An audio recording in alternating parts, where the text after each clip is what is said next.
বান্ধবীর বাড়ি থেকে, এত বড়, এই যে কতটা ছাড়িয়ে নিয়ে বসেছি। এখন কি করবো, এতগুলো কাঁঠাল, আমাদের বাড়ি কেউ কাঁঠাল খায় না, কর্তামশাই কাঁঠাল খায় না। কুমড়ো শাকটা নিয়েছি, কেমন হয়েছে কুমড়ো শাকটা বলবেন তো? একদম টাটকা, মনে হচ্ছে কেমনই কেটে নিয়ে এলো। আমার দেখে এত লোভ লেগেছে আর নিয়ে চলে এসেছি। ভাজিয়ে নিয়েছি, একদম থালাতে রেডি করে নিয়েছি। থোড় ভাজা, চাল কুমড়ো ঘন্ট দেখালাম, যেটা সব রান্নাগুলোই তো দেখিয়েছি। আর এই যে মাছের ঝোলটা আলু পটল দিয়ে, কাঁচা লঙ্কা চেরার ঝোল কেউ বলবে। আর আমি তো কোনোদিনই গুঁড়ো মশলা ইউজ করি না, সবই আমার হাতে তৈরি। নমস্কার, আশা করছি সকলে খুব ভালো আছেন, সুস্থ আছেন। আমি তপতি, আমার চ্যানেলে আপনাদের সকলকে স্বাগত জানাই। তো আজ আবার একটা নতুন দিন, নতুন দিনের শুরু। আজ অম্বুবাচী ছেড়ে যাবে, মন্দিরে এতক্ষণ পুজো হলো, পুরোহিত মশাই এসেছিলেন, পুজো করে গেলেন। আজকে আম দুধ দেওয়া হলো, কাঁঠাল, ফল, মিষ্টি নয়, মিষ্টি এগোদিন পুরোহিত মশাই না করেছেন, ফলে আমরা যেটা উনি বলেন সেটাই করি আর কি। কাঁঠাল দিয়ে, সব ফল দিয়ে আর আম দুধ দেওয়া হলো, আজকে নিবেদন করা হলো মন্দিরে।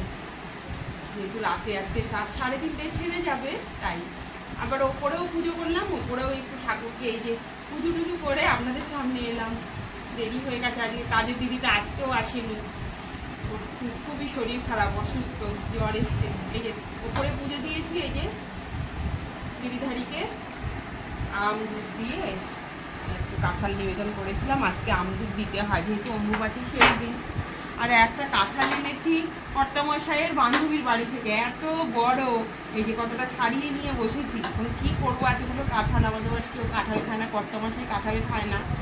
আগে খেত, খুব ভালো খেত, ওই যে ঠাকুমার কারণে, মানে ঠাকুমা খুব ভালো খেতেন, ওনার ঠাকুমা চলে যাওয়ার পর আর কাঁঠাল খায় না। এক একজনের এক একটা থাকে। চলুন এবারে একটু প্রসাদ মুখে দেবো, তারপরে রান্নাঘরে যাব। আজকে রান্না বান্না কি করছি, পুরো ভিডিওটির সঙ্গে থাকুন, দেখতে থাকুন। আশা করি আপনাদের সকলে খুব ভালো লাগবে। আর ভালো লাগলে আমার চ্যানেলটি সাবস্ক্রাইব করে রাখার আপনাদের অনুরোধ রইল। চলুন এবার সরাসরি একটু প্রসাদ, এই পুজোর শাড়ি পরে আছি, আমি তো শাড়ি পরি, আমাদের মন্দির আছে, এবারে যে কোনো মানে পুজো করলে পুজোর শাড়ি আমাদের আলাদা, এটা পরে আমাদের পুজো করতে হয়। এইটি চেঞ্জ করব এখন, করে প্রসাদ মুখে দেবো, দিয়ে তারপরে রান্নাঘরে যাব। কি রান্না হবে আপনাদের সামনে অবশ্যই তুলে ধরবো। তো পুরো ভিডিওটির সঙ্গে থাকুন, দেখতে থাকুন, ভালো লাগবে। রান্নাবান্না শুরু করে দিয়েছি অনেকক্ষণ আগেই, অনেকক্ষণ রান্নাবান্না শুরু করে দিয়েছি। থোড় ভাজা বসিয়ে দিয়েছি, থোড়টাকে ভালো করে কুচিয়ে নিয়ে তারপরে হলুদ মাখিয়ে ভিজিয়ে রেখেছিলাম অনেকটা টাইম। তারপরে তেল দিয়ে ভালো করে চটকে নিলাম, জলটা ছেঁকে দিয়ে ঘন্টাখানেক রেখে দিয়েছিলাম হলুদ দিয়ে ভিজিয়ে, তাহলে কালো হয় না। তারপরে জলটা ছেঁকে নিয়ে লবণ দিয়ে ভালো করে চটকে নিয়েছি। তারপরে কড়াই বসিয়ে তেল গরম হয়ে গেছে, প্রথমে দিয়েছি রসুন থেতো, তারপরে একটা গোটা পেঁয়াজ, মানে থোড় বুঝে, আর একটু দিয়েছি কালো জিরে দিয়ে এই যে থোড়টা এখন আস্তে আস্তে কিন্তু ভাজা হবে। এমনি থোড়টা কচি আছে, থোড়টা কিন্তু ভালোই কচি, নরম হয়ে যাবে, তবু একটু আস্তে আস্তে, বাড়িয়ে দিলে না লেগে যাবে। মিডিয়াম আছে, এটাকে ভাজতে হবে। থোড় ভাজাটা দিয়েই আমাদের ভাত খাওয়া হয়ে যায়, এত ভালো খাই আমরা থোড় মোচা। আর এদিকে এই যে ভাত ফুটছে, এরপরে মাছটা করবো। আজ করবো ভোলা ভেটকি মাছ, পটল চিড়ে আলু চিড়ে। কর্তামশাই খেতে চেয়েছে, ওটা আমাকে একদম লাইট করে দাও। পটল চিড়ে আলু চিড়ে, সর্ষে বাটা দিয়ে খাবো না, পেঁয়াজ রসুন বাটা দিয়েও খাবো না। তো কী করবো, পটল চিড়ে আলু চিড়ে যেভাবে ভালো খায়, এমনি তো অনেক রকম রোগ, তো সেই কারণে। এবার মাছটা ধুয়ে নিই। থোড় ভাজাটা কিন্তু হয়ে গেছে, নামিয়ে দেবো। এবারে মাছ বসিয়ে দেবো। এরকম ভালো করে ভাজলে তবেই কিন্তু খেতে ভালো লাগে। নামিয়ে দেবো এবারে। থোড় ভাজাটা নামিয়ে নিয়েছি, এবার আবার কড়াই ধুয়ে, তারপরে যে কড়াই ধুয়ে বসিয়ে দিয়েছি, এদিকেও একটা কড়াই দিয়ে দিয়েছি, এবার দুই দিকে দুটো দিয়ে দেবো।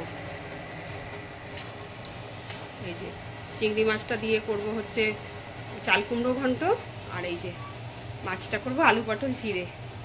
তো কড়াই বসিয়ে দিয়েছি, গরম হয়ে গেছে, কড়াইতে তেল দিয়ে দেবো, দুটো কড়াইতেই তেল দিয়ে দেবো।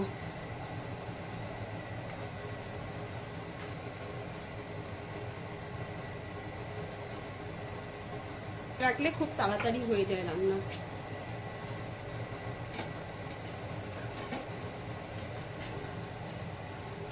ননস্টিকের কড়াই কিন্তু গরম হয়ে গেছে, এটাতে দিয়ে দেবো তো চাল কুমড়ো। তো ফোড়ন দিয়ে দিচ্ছি একবারে আমি তেজপাতা আর শুকনো লঙ্কা,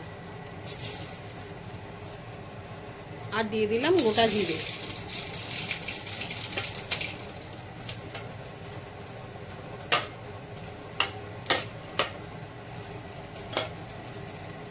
মাছটা দিয়ে দিলাম, চিংড়ি মাছটা একটু ভাজা ভাজা হলে চাল কুমড়োটা ছেড়ে দেবো।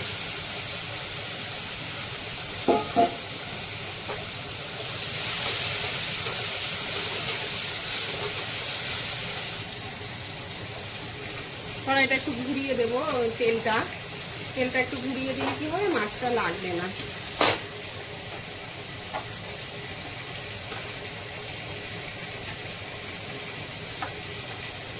মাছটা ভেজে নিচ্ছি।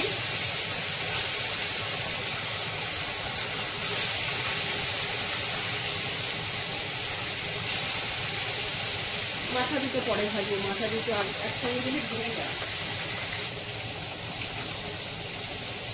এই যে চাল কুমড়ো কেটে এরকম আমি কন্টেনারে একদম ধুয়ে টুয়ে ভরে রেখেছি, তাহলে কিন্তু অনেকটাই সুবিধা হয় কাজে। সকালে পুজো থাকে, সকালের পুজো করতে অনেক দেরি হয়ে যায় আমার, তাই আমি রাতে যতটা পারি গুছিয়ে রাখি। এইভাবে কেটে কিছুই কিন্তু হয়নি, খুব সুন্দর আছে, একদম সদ্য কাটার মতোই লাগবে। একদম ধুয়ে এরকম কন্টেনারে ভরে রেখে দেবেন, দেখবেন সকালে অনেকটা কাজ তাড়াতাড়ি হয়ে যায়।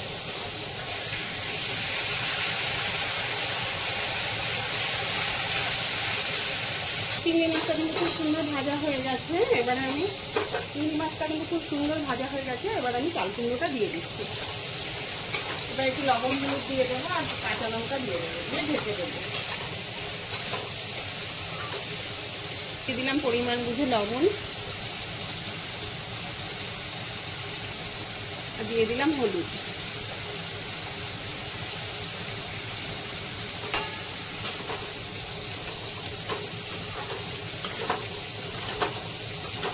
কোনো মশলা দেবো না, নামানোর আগে আমি জিরে ভাজা গুঁড়ো করা আছে আমার, শুকনো খোলায় ভেজে গুঁড়ো করা রেখে দিই, আমি গুঁড়ো করে রেখে দিই, সেটা দিয়ে দেবো। মিশে গেল ভালো করে। এবার আমি ঢেকে দেবো।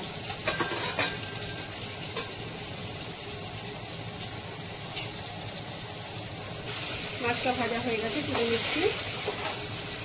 একটু কড়া করেই ভাজি, আমি যে কোনো মাছ একটু কড়া করেই ভাজি।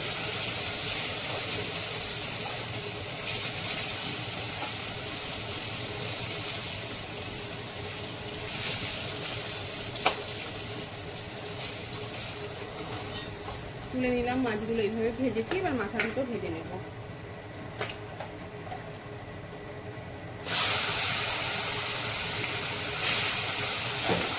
কেটে নেব। মাছের মাথা দুটো ভাজা হয়ে গেছে, তুলে নিলাম। মাথা ভালো করে ভাজতে হয়, নাহলে খেতে কেমন একটা গন্ধ লাগে।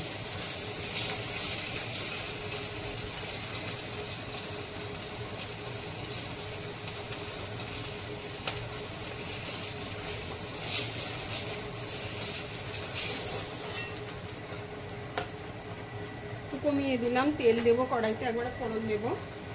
এই মাছ ভাজা তেলে একটু তেল দিয়ে দিলাম।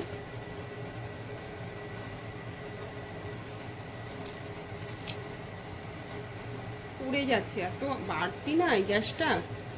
দিয়ে দিলাম তেজপাতা আর শুকনো লঙ্কা, এবার দিয়ে দেবো গোটা জিরে।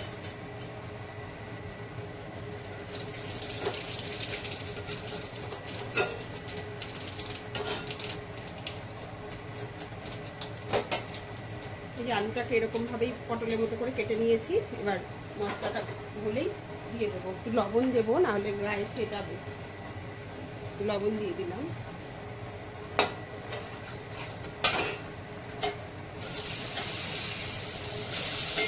আলুটা একটু ভাজা ভাজা হলে পটলটা ছেড়ে দেবো। আপনারা চাইলে আদা দিতে পারেন, আমরা আদা খাই না। টমেটোও দিতে পারেন, আমরা তাও খাই না খুব একটা, কারণ প্রচণ্ড কোলেস্টেরল হাই তো কর্তা মশাই।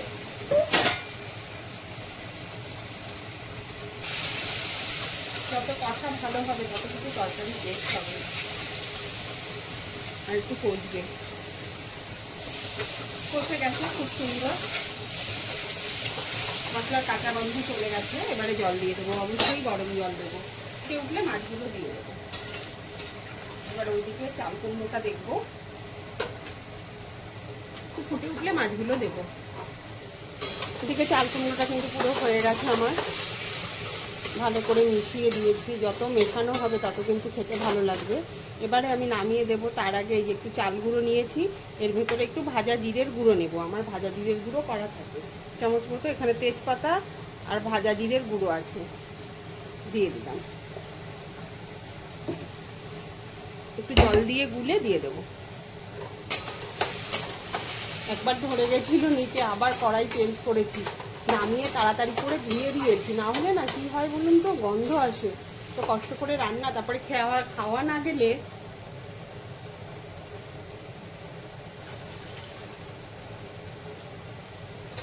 এটি গুলে নিলাম, দিয়ে দেবো। আপনার কাছে চাল গুঁড়ো হাতের গোড়ায় না থাকলে আটা দিতে পারেন। আমরা টেস্ট বুঝে চিনি দেবেন, আমরা বেশি চিনি খাই না, অল্প একটু পরিমাণে চিনি দিয়ে দিলাম।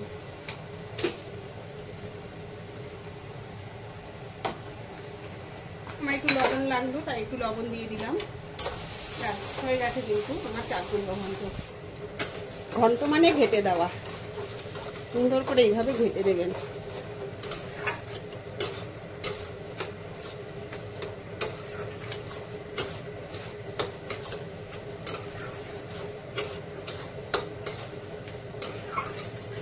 গ্যাসটাকে অফ করে দিচ্ছি, নামিয়ে নেবো এটা।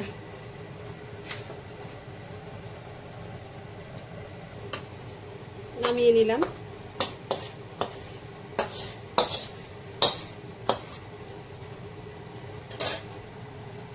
নামিয়ে নিয়েছি। কেমন হলো অবশ্যই কিন্তু কমেন্ট করে বলবেন। কেমন চাল কুমড়ো ঘন্টটা। এদিকে মাছের ঝোলটা কিন্তু ফুটে গেছে, এবারে মাছগুলো ছেড়ে দেবো।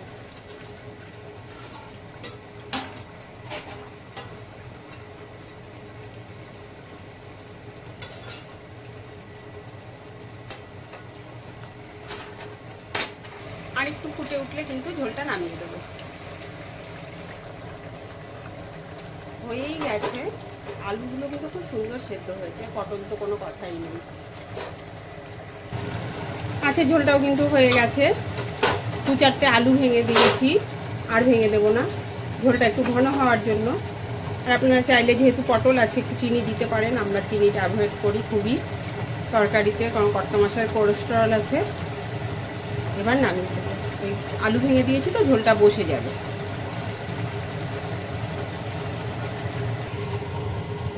নামিয়ে নিয়েছি। কেমন হয়েছে অবশ্যই জানাবেন। আর এরকম একটা ছড়ানো সিলভারের পাত্রে রেখেছি। সিলভারের পাত্রে মাছের ঝোল রাখলে কিন্তু খুব ভালো থাকে। সিলভার যত ব্যবহার করবেন, যত সিলভারের জিনিসে খাবার দাবার রাখবেন, খাওয়াও ভালো, আর জিনিসটা মানে তরকারিটা নষ্ট হয় না, তরকারিটা বেশ ভালো থাকে। আমি বেশিরভাগই সিলভারের জিনিস ব্যবহার করি। যাই হোক, আপনারা আবার কেউ কিছু মনে করবেন না, কিন্তু সিলভারের পাত্রে রেখে দেখবেন মাছের ঝোল, ডাল, তরকারি, এটা রাতে একটু গরম করতেও কোনো পুড়বে না, আবার কিন্তু তরকারিটাও খুব ভালো থাকে। চিমনিটা অফ করে দিলাম, ভ ভ আওয়াজ, চিমনিতে মাথা খারাপ। আর ওভেনের অবস্থা দেখুন। এইবার এই ওভেন পরিষ্কার করব, রান্নাঘর ক্লিন করব, খেয়ে দিয়ে নেবো আগে। চলুন।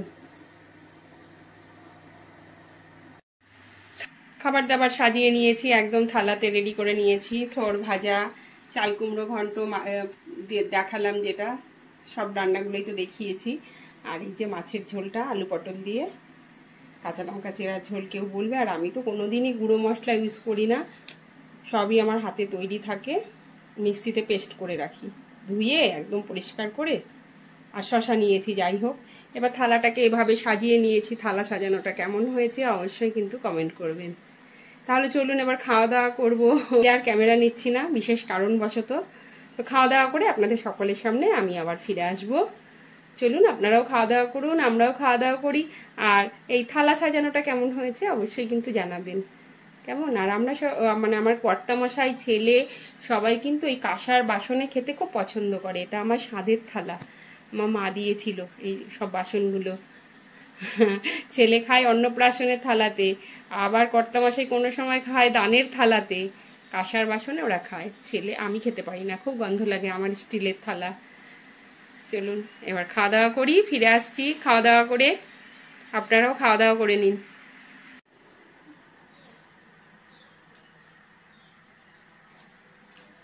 বেসিন পুরো পরিষ্কার, এত বাসন ছিল পুরো মেজে ঘষে একদম পরিষ্কার করে ফেলেছি। গ্যাস মেজে নিয়েছি, আমি প্রত্যেকদিনই গ্যাসটাও মেজে নিই সার্ফ দিয়ে।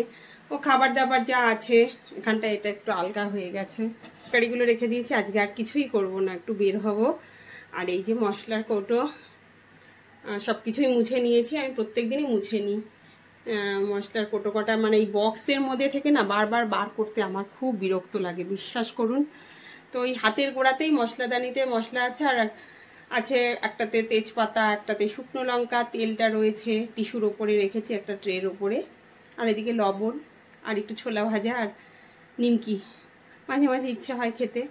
আর ওই যে এইদিকেও একটা আমার জানলা আছে, ওই জানলার উপর এই যে মেজে রেখে দিয়েছি এক ঝুড়ি বাসন হয়েছে। কারণ দিদি আবার যদি কালকে বলে আমার জ্বর কমেনি, আর আমি ওই যে ফেলে রাখি না বাসন, তো একদমই না।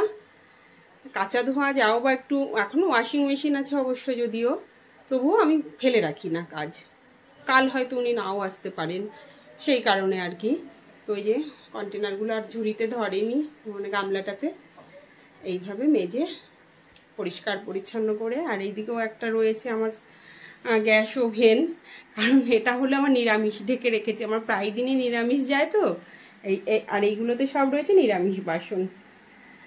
এই হলো অবস্থা আমার। যাই হোক, আস্তে আস্তে যারা আমার ব্লগ দেখবেন অবশ্যই সব কিছু জানতে পারবেন। আমি একটু পুজো পাঠটা বেশি করি। নিরামিষ একটা ঘর আমি তৈরি করছি, রান্নাঘর ঠাকুর ঘরের সঙ্গেই ওপরে। এমনিতে তো শিব মন্দির রয়েছে, আবার ওপরেও একটা ঠাকুর গিরিধারীর ঘর আর রান্নাঘর করছি। এইভাবে আমার রান্নাঘরটা সাজিয়ে নিয়েছি, একদম পরিষ্কার পরিচ্ছন্ন। কাজ আমার ভীষণ ভালো লাগে, এলোমেলো একদম পছন্দ করি না। আর ঘর এখন রং হবে, জানলাগুলো একদম কালার নষ্ট হয়ে গেছে, তো রং হবে সব। এই যে এখানটা একটা ওই হাতা খুন্তি রাখার, যখন মডিউলার কিচেনটা করিনি তার সেলফ ছিল, জঙে ওই রকম হয়ে গেছে। তো হয়ে গেল, এবার ফ্রেশ হব। যাই হোক, কেমন লাগছে আমার কাজকর্মগুলো অবশ্যই কিন্তু কমেন্ট করে বলবেন। কমেন্ট করলে ভালো লাগে, আর কাজেও উৎসাহিত হয়ে যাই অনেকটাই। সবার ভিডিও দেখে দেখেই আমি কিন্তু উৎসাহিত হয়েছি, এটা একদম বারবারই আমি বলবো। আমি সবার ভিডিও, সারাদিন ব্লগ ভিডিও চালিয়ে আমি রান্না করি, সবজি কাটি, বিভিন্ন রকম কাজ করি, ঘর গোছাই। যাই হোক, এবার চলুন, এবারে আমি ফ্রেশ হব, একদম ডিরেক্ট ফ্রেশ হব। আগে প্রচণ্ড ভ্যাপসা গরম, তারপরে রান্না খাওয়া একদম তেলকালি হয়ে যায় আমার শরীর। চলুন ফিরে আসছি। রেডি হয়ে নিয়েছি খাওয়া দাওয়া করে, তারপরে গা টা ধুয়েছি, ধুয়ে সবার ভিডিও দেখেছি, একটু কমেন্ট করেছি, পুরোটারে এখন রেডি হয়ে নিয়েছি। একটু যাবো চৌমাথা, মানে আমাদের হালিশহর চৌমাথা বাজার, কিছু কেনাকাটি করব। সামনে একটা বাড়িতে অনুষ্ঠান আছে, ওই জন্য রেডি হয়ে নিলাম। তাহলে চলুন, যদি সম্ভব হয় ওখানে গিয়ে তুলে ধরবো, যে আর যদি পারি, না হলে আবার বাড়ি ফিরে এসে আপনাদের সঙ্গে দেখা হবে। চলে এসেছি চৌমাথা থেকে। চৌমাথায় এত ভিড়, আমি আর ক্যামেরা অন করিনি, আর আমার কেমন একটা লাগে। যাই হোক, এই যে কুমড়ো শাকটা নিয়ে এসেছি। কেমন হয়েছে কুমড়ো শাকটা বলবেন তো? একদম টাটকা, মনে হচ্ছে কেবলই কেটে নিয়ে এলো। আমার দেখে এত লোভ লেগেছে, আর নিয়ে চলে এসেছি। কুমড়ো শাকটা আমার খুব ভালো লাগে। আর এনেছি এই যে খারকোল এনেছি,